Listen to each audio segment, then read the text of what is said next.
Okay, so this is just a quick video about the best GoPro settings for mountain biking in my opinion. I'll cover third person shots and first person. So starting off with what I mainly use now, I shoot in 4K with 24 frames a second because if you're seeing this clip now, you'll see like there's motion blur and it makes you look a lot faster compared to like 4K 60. So if you're 4K 60, yes you can get slow modes with it and it's nice and smooth, but then like there won't be any motion blur which makes it look a lot slower. So if you have 24 frames a second or 30 frames a second, it makes the video look much faster. Superview as well, because you want to capture as most of the trail as possible, and that also makes the trail look faster if you're in a Superview over wide. Stabilization, keep on auto. Protein, now you have to have this on. If you don't have protein on, then you're literally like missing out on all the good settings. So shutter, keep on auto. EV comp, I have a minus 0.5 because I feel like the exposure for GoPros, I feel like they're slightly overexposed, so I bring that down to minus 0.5. White balance, I have an auto because it needs to change as it goes in and out of trees and stuff. ISO minimum, always keep that on 100. ISO max, I don't like to go any higher than 800 because then it gets like too grainy if it goes higher than that. And like even 800 when you're going in quite dark woods, it still usually holds up quite well. But if you are like cycling in the dark or like proper dark woods, then maybe bump that up to 1600. Sharpness I keep on medium. Color I have on GoPro now because I only do basic color correction. However, previously I did shoot in flat and I color graded it slightly, so I'll do a little tutorial in that later on this video about how if you want to shoot in flat, what colors profiles you can use, and like I'll show you all the settings you can apply to your footage to make it look like that. Raw audio keep on off, and then some mic I have on stereo. Like very important, you have to keep this on stereo. And then you get one of these are called wind slayers, so you put this around the GoPro and it gets rid of all of the wind noise, so like all of that, it gets rid of all of that, and then you get nice crisp audio. All you can hear is a trail on the bike with no wind, and these only cost about £1, so these are definitely worth buying. I'll leave a link in the description to one of these you can buy. So yeah, that is my settings on a GoPro. Now let's get into the colour grading. Okay, so now we're in my computer now, we're going to edit just a GoPro clip. So first of all, you're going to want to go to your clip in the Finder. For me, because I'm on Mac, for Windows it's pretty much the same thing. Then just drag your clip onto the timeline. So I'm actually using Final Cut Pro here to edit this. This is what I use to edit all my videos. So as you can see right now, this is with flat color profile, so there's not very much detail to it. There's not very much contrast, not very much saturation. So we're going to fix that in all of this tab here. So if we go to the colour first, I've already got my preset here, which I've just all I have to do is drag it on. So I just get my preset and drag it on top, and as you can see, it all changed to the preset I have. What you want to do is, I'll talk you all through it. So with the colour, on masters it's 110 degrees, and then I have a minus 10 on the percentage. Shadows I have on 197 degrees with 54 on percentage. Midtones I have on 38 with 67% on percentage, and highlights on 303 degrees with minus 10 on percentage. So like yes, you can copy these settings if you like. It's very similar on other programs like DaVinci Resolve, that's a good one, that's free, and Premiere Pro. So you can copy these across, and you can play around a bit as well, just do a bit of tweaking. Going to saturation, I have it set at 24%, 25%, so it just pops out the colours a bit more. Exposure wise, I have master exposure, it goes on 3% just to make the tiny things a little bit brighter. Shadows I bring down to minus 6 to add a little bit more contrast, but just not too much because there won't be very much detail in the image. Midtones I set all the way down to minus 40, because if you're shooting flat colour profile, you will need to bring the midtones down to get rid of all of that almost like, it looks like a faded kind of video if it's flat colour profile, so that just makes it like much more contrasty, makes everything pop out way more.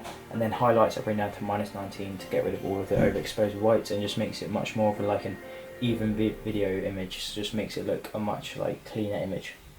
Okay, so if we go into frame rate, this is shot in 4K 30 FPS, so you can kind of see in the bottom there that all of that is in like a blur, so that's motion blur, so you can kind of see it makes it look a lot faster than it is in person. So like this, well, it would have felt like this fast, but you can kind of see on the bottom all of that motion blur, that's what you want. Whereas if that was 60 frames per second, that would all be like this here, where it's like evenly, like there's no motion blur and it's all like clear in the shot, and that just makes the rider look much slower on camera. It's also shot in Superview, and just captures most of the trail as possible, and you can see me following down Mike, you can see him the whole way down, so that's perfect. Right, I'll talk about this mount as well I used. So this mounted on my chin on the Fox Pro frame, and I'll show you how to mount that now. Okay, so this is my Fox Pro frame. This is like my go-to helmet if I'm going to bike parks or like bike for Wales or any like places where I want to do big jumps on loose ends. I always wear this because definitely has the most protection out of all of it. So this is the mount here. I don't know if you realise that, but that there is literally glued onto the helmet itself. So this is definitely like the cleanest, probably one of the most durable as well. So this is how I mount my GoPro on. So all I do is I put it on here, and then just get my screw. And there we go. I always have it at like a 180 degrees, so it's straight like that, and I find that gives me the best shot, because when you're actually going down the trail, you're pointing down like that. Your head's pointing down, so then you want to have it straight. So that's how I mount my GoPro most of the time for my videos. So that definitely gives you the best field of view. So how it works and how I did this, I made this with a tripod mount. So I got a normal tripod mount, which you can buy for about £1 from China. So they're really cheap. And then you literally get a little saw, and you saw off the ends. Instead of making it a circle, it'll be like a little rectangle. So then it fits like this mount. So then it kind of like the same size as this here. So when you put the tripod mount on, it like fits perfectly on there. And then you get this thing called Loctite, however you say it, flexible putty, and this is called moldable glue. But this is it here. You get 3 in a pack, and it's really cheap. I've literally about it's about £5 for 3 of these, and you can use these, and it only takes about 1 or 2 of these to get this on. So basically, you take this out, and when you take it out, it's almost like Play-Doh. So when you basically get this like Play-Doh kind of material stuff, and you move it all in your hands, and then you literally just put it over the tripod mount, like you sit it on top, so make it like a triangle shape. You put it onto the tripod mount, and then you just push the moldable glue onto the helmet, and then mold it into the right shape, so something like this. So you mold it into that kind of shape onto the helmet, and then literally you leave it overnight, leave it for a couple of hours overnight, and then when you come back in the morning, it'll be rock hard, and then that there isn't going anywhere, and it looks super clean. You can barely even notice it's there when the GoPro's not on, and it's super strong, waterproof, everything. Like that there will be on there. And the best part about it, if you want to remove this, if you want to sell the helmet for example, you can just get like a little like knife or something and just clip it off and peel the whole thing off. That is how I mount my GoPro onto my helmet, and by far the best mount for helmets. Just get a bit of moldable glue and glue the mount onto your frame, and there you have a cheap, reliable and super strong, and probably the best looking chin mount for your helmet, and that'll give you all the best GoPro shots you need.